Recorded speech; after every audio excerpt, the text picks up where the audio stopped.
Hello guys, welcome to the new video. Here you can see a lot of new words here.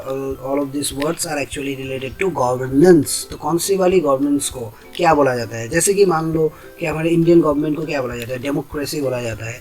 तो वैसे ही यहाँ पर देख सकते हो मोनार्की है, डेमोक्रेसी है, ऑलिगार्की है, ऑटोक्रेसी है, plutocracy, theocracy, anarchy, aristocracy, bureaucracy, federalism, totalitarianism, fascism, communism, socialism, republic, confederation, parliamentary, unitary, feudalism, meritocracy. So what are the meaning of this words? I mean कौन से वाले गवर्नमेंट को क्या बोला जाता है? तो वही हम लोग इस वीडियो में देखेंगे। तो पिछले वीडियो में हम लोगों ने देखा था study related one word substitution, but in this video we will see the one word substitutions related to governance. So let's find out what are the meaning of these words here. So first of all, you can see monarchy. What is the meaning of monarchy? A form of government with a monarch at the pinnacle. Pinnacle means top पे, मतलब जो head होता है उसे ही कहते हैं हम लोग पिनेकल में, जो कि पिनेकल में होता है, in pinnacle position, that means in top position. So here you can see a form of government with a monarch at the pinnacle. That means एक गवर्नमेंट होती है जहाँ जिस गवर्नमेंट के ऊपर मोनार्क होता है, राजा होता है सबसे ऊपर, उसे ही कहते हैं मोनार्की. जैसे कि राज वाला जो किंगडम होता है ना, जो राजा रूल करते हैं, उनके रूल को ही कहा जाता है monarchy. So second, you can see democracy. What is the meaning of democracy? A system of governments. Most of you know the meaning of this democracy. That means here a system of government where citizens participate in decision making. तो एक government होती है जहाँ पर citizens जैसे कि हम लोग पार्टिसिपेट करते हैं हमारी लीडर को चूज करने की. That leader which will rule our country behalf of us. Okay. तो oligarchy means rule by a simple group of influential individual. तो ये भी एक गवर्नमेंट का गवर्नेंस है oligarchy, जिसमें कौन सी वाली रूल को ये कहा जाता है? Rule by a small group of influential individual. तो एक स्मॉल ग्रुप होता है जो कि इन्फ्लुएंशियल होता है, वही ये रूल करती है. Autocracy, autocracy a government where a single person holds absolute power. मतलब एक ऐसा गवर्नमेंट है जिसके पास सिंगल जो एक पर्सन होते हैं वही होल्ड करती है सारी पावर को. मतलब वो जो बोलेगी वही गवर्नमेंट को मानना पड़ेगा, सारे लोगों को वही मानना पड़ेगा. That is actually autocracy. Plutocracy, what is the meaning of plutocracy? Rule by the wealthy और इन्फ्लुएंशियल एलाइट. दैट मीन्स जो एलिट क्लास होती है हमारे समाज में, तो एलिट क्लास और वेल्दी पीपल वही जो गवर्नमेंट चलाता है, उन गवर्नमेंट को हम लोग कहते हैं, we call this governments as plutocracy. Theocracy means government based on religious principles. जो रिलीजियस व्यक्ति होता है ना, वो जो गवर्नमेंट चलाता है रिलीजियस प्रिंसिपल के बेस्ड के आधार के ऊपर, तो उसे हम लोग कहते हैं theocracy. Anarchy means absolute absence of formal government और अथॉरिटी. मतलब एक गवर्नमेंट ना होना, किसी भी देश में, किसी भी राज्य में अगर कोई गवर्नमेंट ना हो, उसे कहते हैं हम लोग एनार्की. मतलब there is no government, there is no presence of any government. Aristocracy means rule by a privileged class और नोबिलिटी. तो aristocracy means rule by a privileged class और नोबिलिटी. मतलब ये भी एक प्रिविलेज्ड क्लास होती है जो कि नोबल, उच्च मतलब क्लास के जो लोग होता है, वो जो गवर्नमेंट चलाता है उन्हें हम लोग कहते हैं aristocracy. Bureaucracy means administration bye non elected officials. मतलब जो कि इलेक्टेड ऑफिशियल्स ना हो, हम लोग जिसको सिलेक्ट करते हैं वो अगर कोई गवर्नमेंट करे, उसे हम लोग कहते हैं democracy. But bureaucracy means a government ruled by officials, government officials जो रूल करते हैं उन्हें हम लोग कहते हैं bureaucracy. Federalism means a system with shared powers between central and regional authorities. So, can you guys tell me that if India is a federal state or not? Federalism means कि central के पास भी power होगी और state के पास भी power होगी, लेकिन यहाँ पर होगी equal power. So, our India is like, you can say it's like passive federal.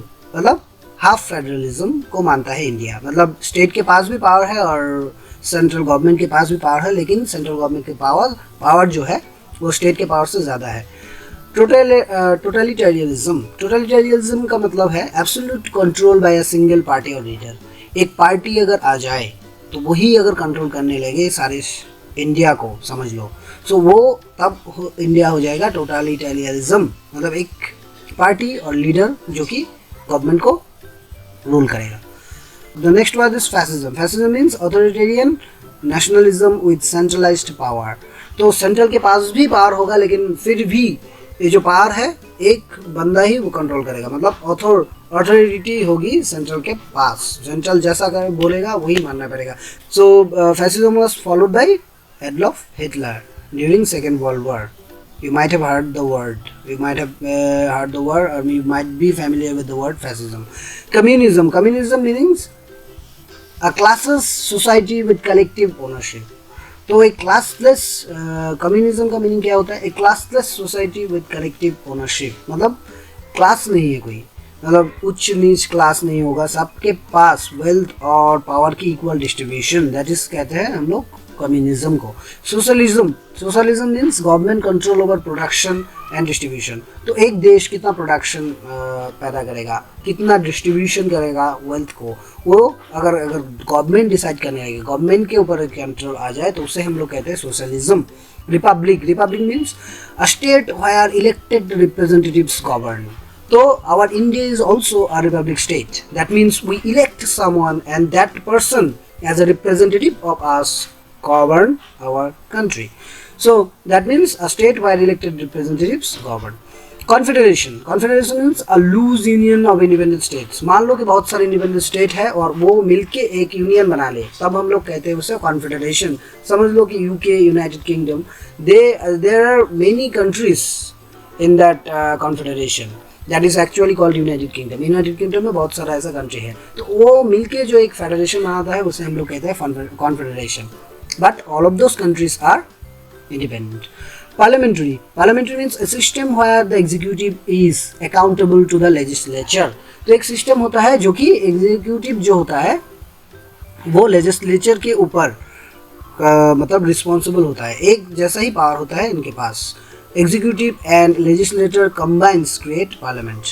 That is called parliamentary. Unitary means centralized government with power at the national level. तो centralized government होगा, मतलब government के जो मतलब एक जो state होगी देश होगा तो उसका पावर, सारा पावर गवर्नमेंट के पास ही होगा और वो भी सेंट्रल गवर्नमेंट के पास होगा. ओके.